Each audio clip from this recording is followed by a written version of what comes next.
नमस्कार, स्वागत आप सभी का एमपी अब तक आप देख रहे हैं और आपके साथ मैं हूं पुनीत। चलिए खबरों की शुरुआत करेंगे और सबसे पहले बड़ी खबर की बात करेंगे। बड़ी खबर आई है बाबा महाकाल की नगरी उज्जैन से और बाबा महाकाल के ही दरबार से, क्योंकि महाकाल मंदिर में नजर आई है अव्यवस्था। जी हां, वो भी सावन के इस पावन महीने में महाकाल मंदिर प्रशासन के दावों की पोल खुल गई। भक्तों के साथ यहां पर धक्का मुक्की हुई है। सावन सोमवार के दिन यह धक्का मुक्की हुई। बाबा की सवारी के दौरान बदसलूकी भी की गई। सवारी के दौरान भक्तों के साथ बदसलूकी हुई है। जो दर्शन करने के लिए आए थे, एक झलक पाने के लिए आए थे, उनके साथ बदसलूकी और धक्का मुक्की की गई है। ये तस्वीरें इस बात की गवाही दे रही हैं। भक्तों के साथ पुलिसकर्मियों ने मारपीट की है और मारपीट करने का ये वीडियो वायरल हुआ है।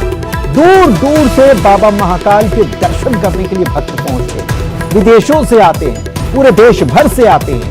सावन का महीना कितना पावन और कितना पवित्र और कितना उसका महत्व है, ये किसी को बताने की जरूरत नहीं। और इस सावन के पावन महीने में चाहते हैं भक्त कि बाबा महाकाल के दर्शन कर सके, शांति से कर सके। लेकिन यहां क्या हुआ, बाबा महाकाल की सवारी निकलती है हर सोमवार को। सावन के महीने में हर सोमवार को सवारी निकाली जाती है, लेकिन सवारी में मौजूद जो लोग होते हैं वही, और ये सवारी किसके लिए निकाली जाती है। सबसे बड़ा सवाल तो यही है कि बाबा महाकाल, कहा क्या जाता है, कहा यह जाता है कि बाबा महाकाल अपनी प्रजा का हाल जानने, प्रजा से पूछने कि भाई कैसे हो, क्या सब ठीक चल रहा है, इसीलिए बाबा महाकाल नगर भ्रमण पर निकलते हैं। लेकिन यहां देखिए क्या हो रहा है उसी प्रजा के साथ। हमारे सहयोगी हमारे साथ जुड़े हुए, सीधे उन्हीं का रुख कर लेते हैं। उज्जैन से हमारे सहयोगी जुड़े हुए हैं, उनसे बात करते हैं। आपसे हम ये समझना चाहेंगे कि बाबा महाकाल की जब सवारी निकलती है तो यही कहा जाता है कि बाबा महाकाल भक्तों को दर्शन देने और प्रजा का हाल जानने निकले हैं, लेकिन यहां पर उनके सेवादार जो आसपास हैं या पुलिसकर्मी जो हैं, कैसे वो भक्तों के साथ इतनी अभद्रता कर रहे हैं और महाकाल प्रबंधन समिति की तरफ से क्या कहा गया इस पर?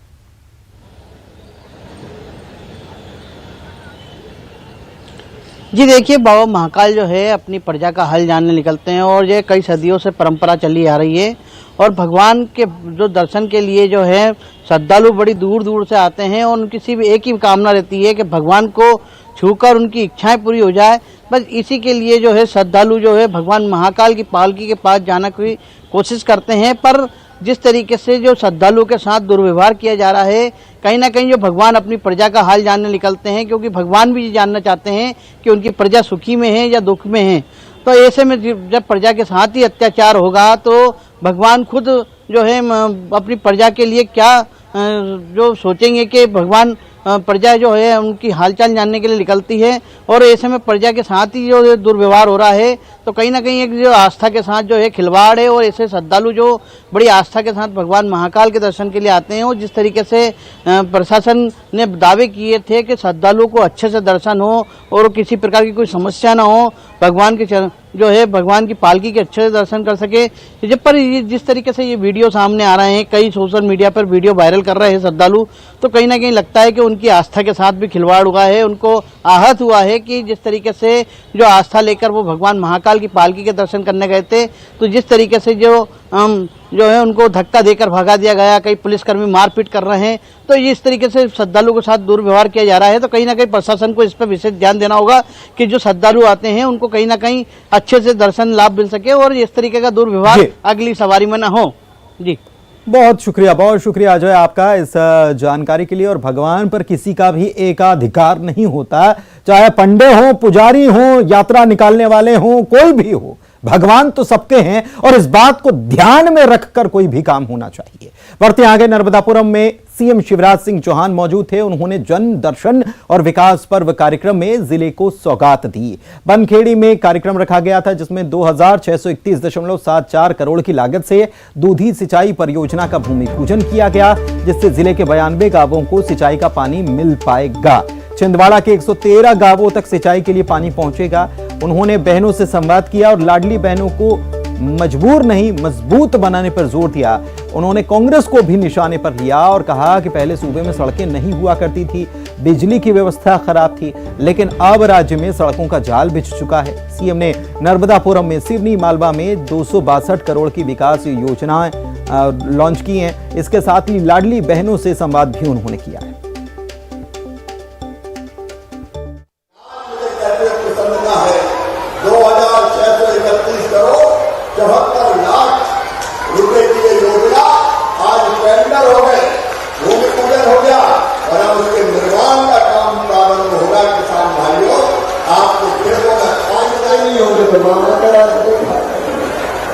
लेकिन जो बड़े हैं उनको पता है 5-5, 6-6 घंटे लगते थे, आना जाना मुश्किल होता है।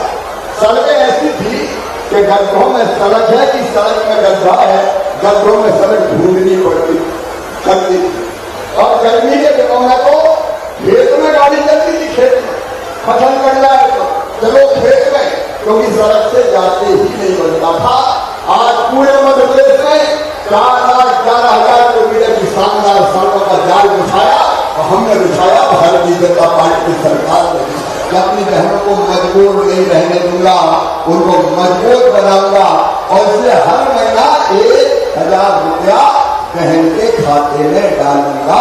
ये फैसला मैंने किया, मुख्यमंत्री लाडली बहना योजना मैंने बनाई हर महीना। कांग्रेस ने राष्ट्रीय अध्यक्ष मल्लिकार्जुन खड़गे का सागर दौरा निरस्त किया है या स्थगित किया है। फिलहाल खड़गे के दौरे को लेकर आरोप प्रत्यारोप का दौर चल निकला है। क्यों, दिखाते हैं रिपोर्ट के जरिए। सागर में दिग्गजों के दौरे पर प्रदेश में सियासत शुरू हो गई। 13 अगस्त को कांग्रेस अध्यक्ष मल्लिकार्जुन खड़गे के दौरे को पार्टी ने निरस्त कर दिया है, लेकिन इसका ठीकरा बीजेपी पर फोड़ा है। कांग्रेस का आरोप है कि खड़गे का दौरा पहले से ही तय था, बावजूद इसके बीजेपी ने पीएम मोदी का दौरा रख दिया। कांग्रेस ने आरोप लगाया कि कांग्रेस के कार्यक्रम को कमजोर करने की नीयत से पीएम मोदी के कार्यक्रम को बनाया गया है।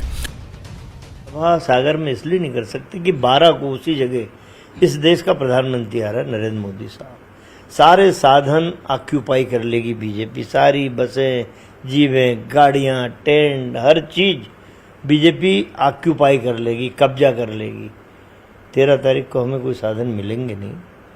तो ये फेल करने का एक जो नजरिया है उसे हम सफल नहीं होने देंगे। कांग्रेस के आरोपों पर बीजेपी ने पलटवार किया, साथ ही आरोप लगाया कि कांग्रेस का ये दोहरा चरित्र है जो सिर्फ राजनीतिक रोटियां सेकने की कोशिश करता है। मोदी जी का कार्यक्रम किसी के कार्यक्रम को छोटा करने के लिए थोड़ी, मोदी जी तो स्वयं जहां खड़े हो जाते हैं वहां से लाइन प्रारंभ होती है। दूसरी बात, इसे खड़गे जी का डर कहें या उनका दोहरा चरित्र, ये उनको ही जवाब देना चाहिए। मोदी जी का कार्यक्रम 12 तारीख को संत रविदास जी की स्मृति में 100 करोड़ का मंदिर निर्माण का था, और जिस वर्ग, जिस समाज के लिए कल तक खड़गे जी ट्वीट कर रहे थे, अपनी चिंता जाहिर कर रहे थे, आज उसके सम्मान की जब बात आई तो अपने कार्यक्रम को एक दिन पहले करना था या कैंसिल करना था। ये बताता है कांग्रेसियों का और खड़गे जी का जो सम्मान है, जो चिंता है, वो सिर्फ राजनीतिक रोटियां सेकना है, इससे अधिक और कुछ नहीं। मध्य प्रदेश में रिजर्व सीटों का दांव इतना बड़ा है कि इसने पिछली बार कांग्रेस को सत्ता की चाबी दे दी थी। कांग्रेस इसे स्वीकार भी करती है। ऐसे में पीएम मोदी के दौरे से कांग्रेस का कार्यक्रम का रंग फीका न पड़ जाए, ये डर तो है ही। साथ ही सवाल उस मकसद के भी शायद रंगहीन होने का है जिसका जिक्र बीजेपी अपने आरोपों में लगा रही है।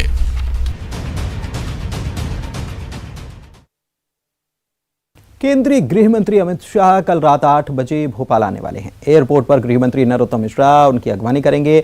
नरोत्तम मिश्रा को मिनिस्टर इन वेटिंग बनाया गया है। भोपाल के बीजेपी दफ्तर में अमित शाह अहम बैठक लेंगे। इस दौरान बीजेपी के आला नेताओं के साथ विधानसभा चुनाव पर रणनीति बनेगी। यह बैठक रात 11:30 बजे तक चलेगी। अमित शाह भोपाल में ही रात्रि विश्राम करेंगे। अमित शाह के दौरे को लेकर सुरक्षा के तगड़े इंतजाम किए गए हैं। बीजेपी ऑफिस और ताज लेक फ्रंट तक के इलाके में नो फ्लाई जोन घोषित किया गया है।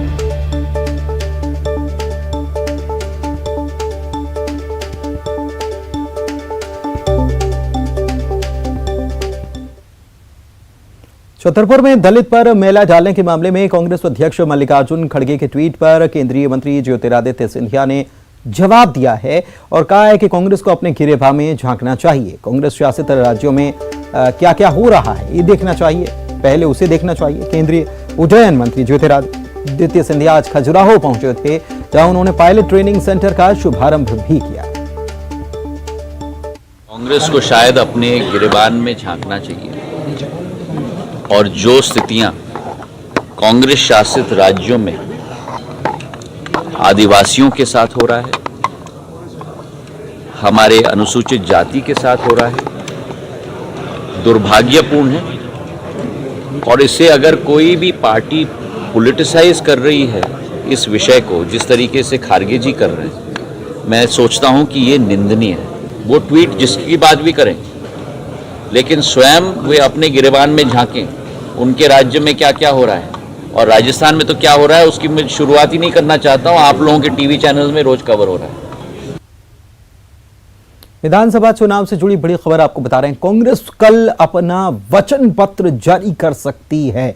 बड़ी खबर यह है कि चुनाव के 4 महीने पहले ही यह वचन पत्र जारी किया जा सकता है। इसको लेकर नेता प्रतिपक्ष डॉक्टर गोविंद सिंह ने संकेत दे दिए हैं। कमलनाथ की प्रेस कॉन्फ्रेंस में यह वचन पत्र जारी किया जा सकता है। कल सुबह दरअसल 11 बजे कमलनाथ प्रेस कॉन्फ्रेंस लेने वाले हैं और इसको लेकर ये संकेत दिए गए हैं नेता प्रतिपक्ष डॉक्टर गोविंद सिंह की तरफ से कि कल प्रेस कॉन्फ्रेंस है और इसमें वचन पत्र जारी किया जा सकता है। कल सुबह 11 बजे ये प्रेस कॉन्फ्रेंस रखी गई है। हमें जानकारी है कल हमारा वचन पत्र जो अंतिम हुआ है, वो हमारे राजेंद्र सिंह जी अगर आ गए कल, जो वचन पत्र के अध्यक्ष हैं, तो कल वचन पत्र हमारा जारी हो सकता है। कुछ खास बिंदु वचन पत्र में अब आएगा। अब सैकड़ों बिंदु पे चर्चा हुई थी, लास्ट की 2 मीटिंग में पहुंचा नहीं, तो अंतिम फैसला क्या हुआ उसकी जानकारी नहीं थी। पहले तो हर मीटिंग में करीब अधिकांश में गया हूँ और जनता के हित में हर वर्ग को टच किया है। ऐसा कोई वर्ग नहीं है जिसके लिए हमारे वचन पत्र में स्थान न रहा हो। इधर कांग्रेस की 5 गारंटी वाली योजना पर बीजेपी ने तंज कसा। बीजेपी मीडिया विभाग के अध्यक्ष ने कहा है कि जनता ने कांग्रेस के पुराने ऐलानों को अस्वीकार कर दिया। कांग्रेस की वादा खिलाफी जनता देख चुकी है। पूर्व मंत्री सज्जन सिंह वर्मा कह रहे हैं कि हम जनहित की योजनाओं को अपने वचन पत्र में शामिल कर रहे हैं, जिससे कि आम जनमानस को फायदा मिल सके। प्रेस कॉन्फ्रेंस है कल, ये उस समय 5 योजना नहीं, कई योजनाएं कांग्रेस के पास हैं और हम निश्चित रूप से जनहित की हर उन योजनाओं को अपने वचन पत्र में शामिल करेंगे जिनसे इस प्रदेश और आम जन का भला होता हो, कोई वर्ग नहीं छूटा। देखिए, एक तो जब ये कहते हैं कि कुछ नया, इसका मतलब पुराना जनता ने कमलनाथ जी के द्वारा दिया गया अस्वीकार कर दिया। और अस्वीकार भी क्यों ना करें, क्योंकि राजनीतिक क्रेडिबिलिटी और बैंक्रप्सी के दौर में जो कांग्रेस है, 15 महीने की काली कमलनाथ सरकार उसकी वादा खिलाफी का जो बैगेज बोझा ढोके चल रही है, उसके परिणाम साफ हैं। तो ये जो पॉलिटिकल बैंक्रप्सी के दौर में कमलनाथ जी की तरफ से जो भी वादे किए जाएंगे वो जनता को रास नहीं आएंगे, न स्वीकारे जाएंगे। तो अभी से हमलावर बीजेपी हो गई है। उधर कांग्रेस तैयारी कर ही रही है, क्योंकि वचन पत्र को लेकर वचन पत्र समिति की कई बार बैठक हो चुकी है। अनुराग श्रीवास्तव हमारे संवाददाता भोपाल से लाइव जुड़े हुए हैं, सीधे उन्हीं के पास चलते हैं, उनसे जानते हैं। अनुराग, नेता प्रतिपक्ष कह रहे हैं और दिलचस्प ये कि जब उन्होंने कहा तो पास ही में डॉक्टर नरोत्तम मिश्रा भी खड़े हुए थे, लेकिन उन्होंने कहा कि कल वचन पत्र जारी हो सकता है। लेकिन वचन पत्र जारी अगर किया जाएगा तो मीडिया को तो इत्तला की जाएगी कि किस लिए प्रेस कॉन्फ्रेंस हो रही है। क्या इस प्रकार की जानकारी निकलकर सामने आ रही है वचन पत्र को लेकर? बिल्कुल, देखिए ये सूचना कांग्रेस की तरफ से जरूर जारी की गई है कि कल 11 बजे जो प्रदेश कांग्रेस अध्यक्ष कमलनाथ हैं वो महत्वपूर्ण विषय पर चर्चा करेंगे। लेकिन नेता प्रतिपक्ष गोविंद सिंह ने साफ तौर पर संकेत दिए हैं कि कांग्रेस पार्टी विधानसभा चुनाव के 4 महीने पहले अपना वचन पत्र जारी करने जा रही है। और खुद नेता प्रतिपक्ष गोविंद सिंह मेरे साथ मौजूद हैं। सर, अभी तो 4 महीने का समय बाकी है और बहुत जल्दी कांग्रेस अपना वचन पत्र जारी करने जा रही है। कल उम्मीद करें कि वचन पत्र जारी हो जाएगा? ऐसा है कि अभी कोई फाइनल नहीं हुआ है, संभवतः है कल इस पर चर्चा होके सुबह, और अगर तैयारी पूरी हो गई तो कल किया जा सकता है। सर लेकिन अभी तो 4 महीने का समय बाकी है, आपको क्या लग रहा है कि वचन पत्र के जरिए कैसे आप लोगों के बीच जाएंगे और कैसे बताएंगे कि कांग्रेस क्या करने जा रही है? कांग्रेस खुली किताब है। कांग्रेस जनता को, प्रदेश की जनता में कांग्रेस पार्टी में भरोसा है 8.5 करोड़ लोगों को, और हम किसी को आखिरी तक गुमराह नहीं रखना चाहते। अनुराग आपको आपसे ये सवाल भी पूछ लीजिए। नेता प्रतिपक्ष कह रहे हैं कि अगर तैयारी पूरी हो गई तो तैयारी क्या करनी है, छपाई पूरी हो जानी चाहिए अगर वचन पत्र कल जारी करना है तो? वो हम जनता के सामने रखेंगे और बताएंगे कि हमारी पार्टी की जो नीति है और हम आप लोगों के लिए कल्याण के लिए क्या क्या करें। सर आप कह रहे हैं कि तैयारी पूरी हो चुकी है, कई दौर की बैठकें वचन पत्र को लेकर हो चुकी हैं, हर वर्ग तक कांग्रेस ने पहुंचने का काम किया था, तो क्या छपाई पूरी हो चुकी है और कल आपको लगता है कि ये प्रदेश की जनता के सामने आ जाएगा? मैंने कहा नहीं, फाइनल स्थिति नहीं है। कमलनाथ जी ने अगर आप लोगों को बुलाया है 11 बजे तो कई वो योजनाएं हो सकती हैं, लेकिन जहाँ तक है कि उस वचन पत्र की भी शायद अंतिम बैठक हो चुकी थी, तो हमारा अनुमान है कि कल शायद वो वचन पत्र का भी हो सकता है कि उसकी घोषणा कल की जाए। सर कई गारंटी कांग्रेस की तरफ से ली गई है 2018 के मुकाबले में, ये 2023 का जो वचन पत्र होगा उसमें क्या खास रहने वाला है, जनता क्या अपेक्षा करे? अब देखो, वचन पत्र अब तक पूरा नहीं आया, क्योंकि वचन पत्र में क्या फाइनल हुआ है पूरी तरह से हमें जानकारी नहीं। ठीक है, लेकिन सर बीजेपी कह रही है कि पहले भी वादा खिलाफी करी, 2018 का वचन पूरा नहीं किया, 15 महीने सरकार में रहे और अब फिर जो है धोखा करने के लिए तैयार है कांग्रेस। भारतीय जनता पार्टी जो करती है, उनका जो चरित्र है, कह के बदलना, झूठ बोलना, लोगों को धोखा देना, गुमराह करना, तो अपने चरित्र की बात करते हैं। कांग्रेस ने कोई धोखा नहीं किया। कांग्रेस ने कहा था गौशाला बनाएंगे, हमारी सरकार 15 महीने रही, हमने गौशाला बनाई, लगातार बन रही थी, प्रतिवर्ष 2000-3000 गौशाला बनाते। हमने कहा था हम किसानों का कर्जा माफ करेंगे 7.5। तो सर उम्मीद करें कि कल भी इसी तरीके से कुछ बेहतर आप जनता के सामने रख सकते हैं? अब हमारी कोई अध्यक्ष कमलनाथ जी से भेंट नहीं हुई, मैं आज आया हूँ, हो सकता कोई और मसला हो, लेकिन हमारा संभावना अगर तय हो गया होगा तो वचन पत्र की घोषणा हो सकती है। तो बिल्कुल जो कांग्रेस के वचन पत्र तैयार करने को लेकर जो कमेटी बनाई गई थी उसकी आखिरी बैठक हो चुकी है और कल उम्मीद इसी बात को लेकर जताई जा रही है कि कांग्रेस अपना वचन पत्र जारी कर सकती है। जी पुनीत, चलिए अब देखना होगा वचन पत्र जारी कर सकती है तो वचन पत्र में क्या निकलता है और कल जारी किया भी जाता है या नहीं किया जाता। बहुत शुक्रिया फिलहाल आपका इस जानकारी के लिए अनुराग। विपक्ष पर सीएम शिवराज सिंह चौहान निशाना साध रहे हैं। एक तरफ वचन पत्र की बात चल रही है, दूसरी तरफ सीएम तो हमलावर हैं, ट्वीट कर रहे हैं, निशाना साध रहे हैं और साथ ही साथ विपक्षी दलों के जो इंडिया है इसको लेकर ट्वीट उन्होंने किया है और लिख रहे हैं कि बबूल ने अपना नाम गुलाब रखा है। इंडिया वाले बाबा से यही पूछना था कि क्या अब गुलाब से खुशबू आएगी?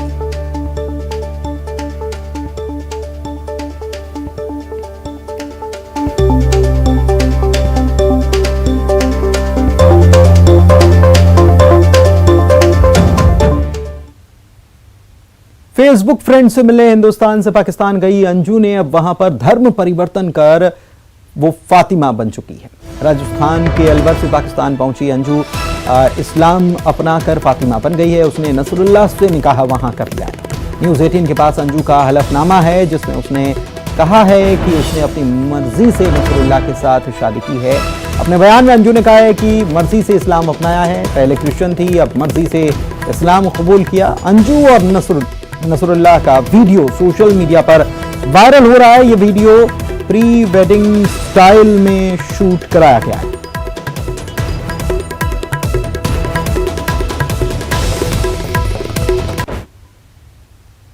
और आइए आप देखते हैं 25 सेकंड में खबरें।